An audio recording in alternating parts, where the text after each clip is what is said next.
Good morning. This is Kara. Welcome to Glazing with AMACO.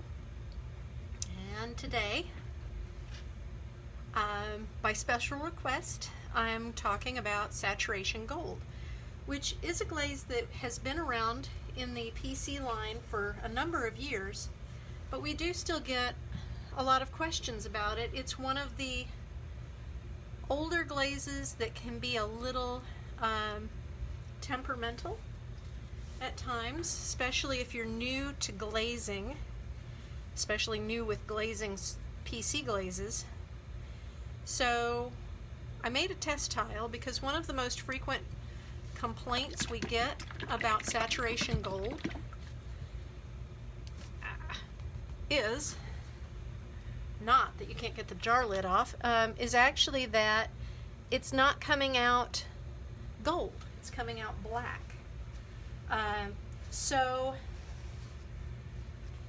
And the reason that does happen is because of thickness of application. If you're not getting a thick enough application of saturation gold, sorry, I think I put PC-04 on the comment. This is an older jar and you can see it's gotten rather crusty. If you're not putting a thick enough application, it will come out black. You do need to get at least 3 heavy coats of saturation gold on the application. So I made a tile with 3, 4, 5, and 6 coats to show how it can come out black at 3 coats, and of course mine came out gold. 3 coats is gold, 4 coats is gold, 5 coats is gold, 6 coats is gold. But you will notice that 6 coats is like a lighter, more lustrous gold. Now sometimes I do get comments that people are expecting this to come out shiny gold like a luster. It does not. It is a satin matte gold, but it is a really, really rich color. So it almost looks like burnished bronze. And if you're using thick and thin, you can see around the edges here where the tape, where it kind of was around the tape, it does have a little bit of black more than gold. So I'm going to show you a piece in a minute that was glazed with saturation gold a long time ago and talk about that. But first I'm going to actually get a coat on this jar. So I'm going to do the outside of the jar with the saturation gold. I'll be doing the inside with a different glaze later. I'm going to take this all the way to the bottom. Saturation gold really doesn't run unless it's layered with something. If you're using it alone, it's actually pretty stiff, doesn't really go anywhere. Now it is labeled food safe, so it does not leach lead or cadmium, but I have heard of instances where it has been changed by food. So it may be food safe, but it is not safe from food. So although it may not leach,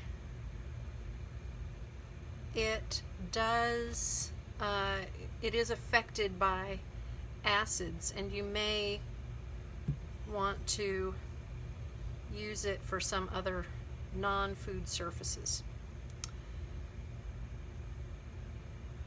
So dishwashers can change it over time, make it less lustrous.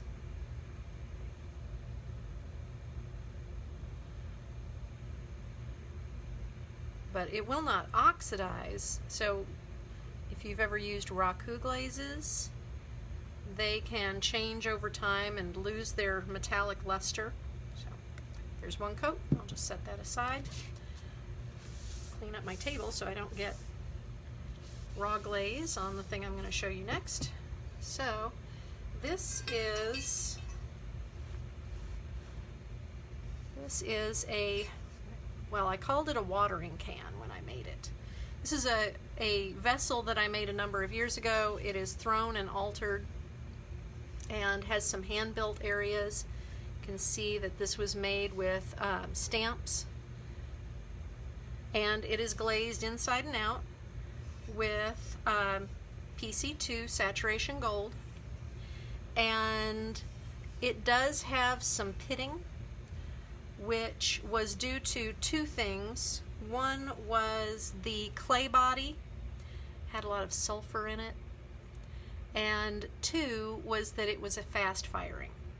So after making this, I did learn to slow down the firings, and moved away from using this particular clay body for this particular glaze, although I have found that if I use this clay body with other glazes, or on a slow firing, it works just fine.